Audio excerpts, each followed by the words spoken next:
Hello there, Sir from 17 once again, introducing you to my beginner's guide to Master Ninja on Ninja Gaiden Sigma. This is chapter 16, the Fiendish Awakening, and this has one of the worst boss fights on the game on it, which is the fight with Awakened Alma, which is as cheap and bullshitty as it comes. So look forward to that messy fight. But as we start off, there's going to be a lovely cavern filled with bats, and as usual, I'm going to be jumping around like an idiot ninja, throwing shurikens, and remembering when running around and throwing shurikens used to be fun, because if you've played Ninja Gaiden 3, they somehow managed to kill that as well. Good job on that one, folks, at Team Ninja. Completely remove every ounce of fun the game ever had, and just inject it with pure tedium, because we love nothing better than punching ourselves endlessly in the face. Because we call that fun, we're sadists, we wear gimp suits, and we like bad games. But yeah, if you're wondering if this is the first video of mine you've seen, I fucking hate Ninja Gaiden 3. I can't even play my Xbox at the moment, so I'm being saved from the fact I don't even want to play it. But I do want to play the multiplayer, because the multiplayer looks like the dumbest bag of shit ever, and I can't wait to get in on that. But the single player, I played Dynasty Warriors that were more fun than the single player on that fucking game. But use the save point, open the chest, and what's going to happen here is I have no idea what this enemy is called. We've fought it numerous times. It is a pointless enemy, it is an easy enemy, and there's lots of them in this room. So if you were going for a no-hurt run and you wanted to be super, professional and awesome, you could do what I'm doing here, where you do the counters with the derby, and you will take no damage, but it'll take forever.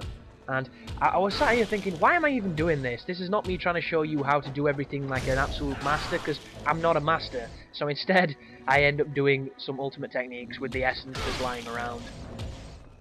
This is a fantastic opportunity to get some essence as well, because these dudes will drop you a lot of it.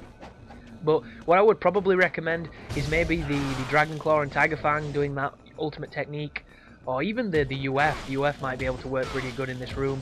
The Luna 360 is going to work really good in this room, but it all depends on how long you want to spend. You can completely skip this fight if you want. You can just run up the walls, which you're going to see me do after I finish smashing these crazy...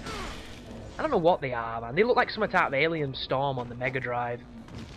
It's really crazy, but that guy actually hits me, which is nice, because he's such a poor enemy. They don't do much except for try and sting you. But in my previous videos I was talking about these underwater universe episodes I watched, where it was showing you like killers of the sea.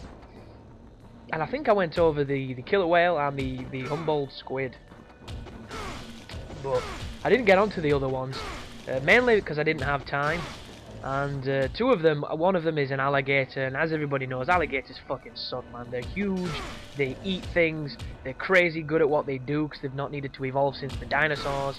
And you don't go near lakes and things in Australia unless you want to become an alligator sandwich. It's just fucking stupid. Actually, I think alligators are in Florida, aren't there? And it's crocodiles that are the bad ones, because crocodiles are bigger. Alligators are like pussy versions of crocodiles. Crocodiles are the ones that will fuck you over. Even though I wouldn't want to play with either one of them, because they're both technically dinosaurs. But suffice to say, alligator, crocodile, I think it's crocodile, pretty bad dudes. You don't want to mess with them. And the other one is the box jellyfish, which that dude is just... I don't like box jellyfishes. They're just unfair. They're like host advantage assholes, because they have hundreds of these tentacles that all have tiny barbs on them, and one of these barbs is enough to kill an adult man. It's like a fully grown man can die from the sting of this fucking jellyfish, and they have thousands of stingers, essentially. So that dude is just unfair. That guy's got God mode hack, and I don't like him at all. But the one I did find interesting and really fascinating was the shark, because I've always looked at sharks from a very set perspective of I don't want one anywhere near me, and if it was, I would really like to have like a fucking cerebral bore or something to kill it with. But at the end of the day, they're animals and they're intelligent. They're really intelligent. And there's a lot of stuff that we take for granted with them that a lot of these people that study them appreciate, and everybody else just watches Jaws and wants, fucking shark soup. But, like, I do apologise if I've mentioned these before in another video in this series, but it's been a while since I've commentated on this guide. But the scientist said some really, really nice observations that I thought really gave an air of, not so much mystique, but just a different perspective on a shark. And the first one was when they bite you. And a shark has a varying degrees of bites. This is heavily documented because when a shark goes in for a seal or for its prey, it pulverizes its prey because it has hundreds of teeth, all of them are serrated and they're offset on each other, so they're ridiculously razor sharp and extremely useful at, you know, shredding meat. And then there are other times when it attacks humans on surfboards and things, and they believe that the shark itself uses its teeth like we use our fingers, because they have an enormous amount of nerve endings, in their teeth, and they can actually move and articulate their gums to move their teeth, which is something that we don't have. And I mean, sharks have a bunch of senses we don't have, but I completely forgot what they were, and they sounded fascinating. But like, because a bite to a shark is the equivalent of like a blind person doing a Lionel Richie video where they're just touching somebody's face, because that is what their teeth do to them. They discover the world through their mouth, just like a baby does in its infancy, which is an interesting contrast to make, and I think it's really cool. But they also went on to say that when a shark bites a human being, it's a lot different to when a shark actively hunts its prey. So it's almost like the shark makes the distinction that you're something different and doesn't put its full bite into it. Like when a dog nips you to test you as opposed to biting you if it was trying to hurt you. And it's the same with sharks, but obviously on a much grander scale, because it's like a lorry driving into you because they're fucking huge. But I just find it so interesting that they make this distinction with humans. And the best line of this documentary, or this program on Discovery, if you want to try and find it and watch it, was that we've all seen sharks before. We've seen Jaws, we've seen Deep Blue Sea, you know, we know what a shark is. We're conditioned, thanks to media and thanks to, you know, educational videos, to respect and fear sharks. But a shark might not necessarily know what a human is, because it might not have seen one. And like when a shark goes to attack a human, it might not know what the fuck it is. It might be like, literally like us going to Mars and seeing little green men and being like, Jesus Christ, what is this thing? We have to kill it now before it, you know, destroys our planet.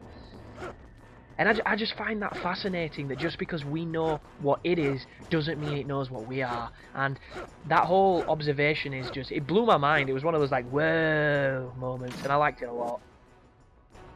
But I think that right there was a Fiend trial. I think that's why it took so long.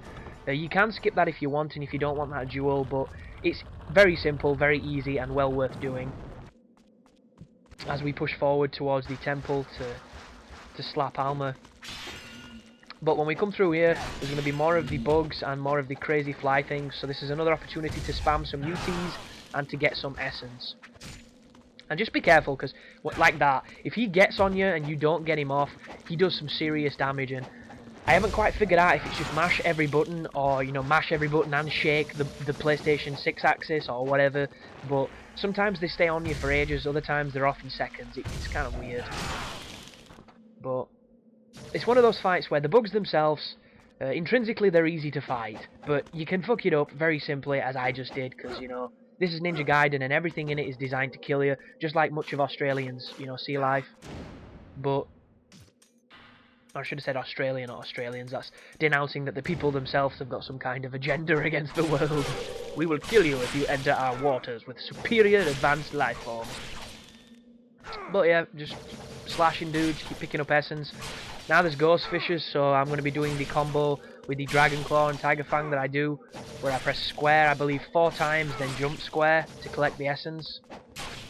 And it's a pretty flawless technique, and if you do it correctly every time, you will never ever be injured by the ghost fish. But it's one of those things where the iframes, they are very lengthy, but you can still get caught if you're not experienced in doing it.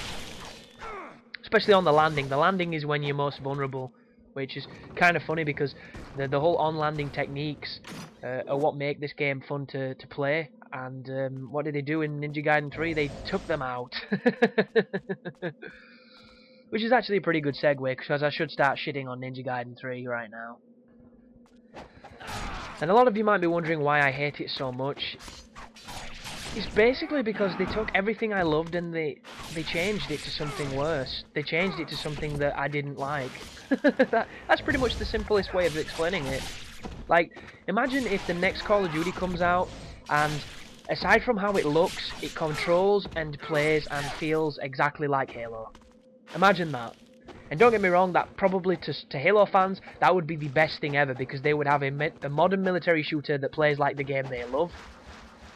But to the Call of Duty fans, they would fucking hate it, because that is not why we play Call of Duty. We do not play Call of Duty to get Halo. We play it to get Call of Duty. And that is what they did. In so many regards, in this effort to make the game more approachable for newcomers, they've completely ostracized what made it, you know, welcoming to the hardcore players. It's nuts. It's really nuts. And it's on fundamental levels that are just baffling. Like, they took out diverse Nimpo usage, so now you've got one canned animation that comes every so often and becomes just ridiculously contrived. It becomes this, do you want to get your life back? Kill a bunch of enemies, then use your Nimpo. This is fun, right? No, it's not fun.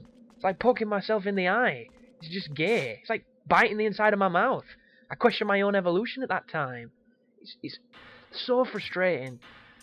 And like, I could speak for ages about what I don't like, but I'm probably going to do a video which goes over everything. But to sum up, the thing that bugs me the most, and it's not how sluggish Ryu now feels, it's not the abundance of recovery frames where before there used to be precise controls, it's not that they've mapped every single move to one button so combos are now almost non-existent. It's not the fact that you get one weapon through the entire damn game, and it's not that they took away the shops, it's not that they took away the RPG elements, it's not that they took away, you know, the ability to collect essence or to do on-landing UTs or to do any UTs that didn't involve killing 90 guys and then holding the triangle. It's not that, you know, that the camera is the worst in the entire series, and coming from an Xbox origin, that is pretty damn bad. You know, it's not to do with any of that. It's not to do with the slowdown, the frame rate dropping, the fact that they throw enough enemies at you to, you know, carry a small country. It really ain't that. The thing that bugs me the most is before, where you had 4 tough enemies that were intelligent and aggressive enough to give you a steady test of challenge, they are now replaced by 60 dumb bastard idiots who are now only a test of patience and no challenge. That is the biggest crime Ninja Gaiden 3 commits. And it commits many others that I could go on at length about, but that's the one that hurts the most. So thanks for watching, guys, and you take care now.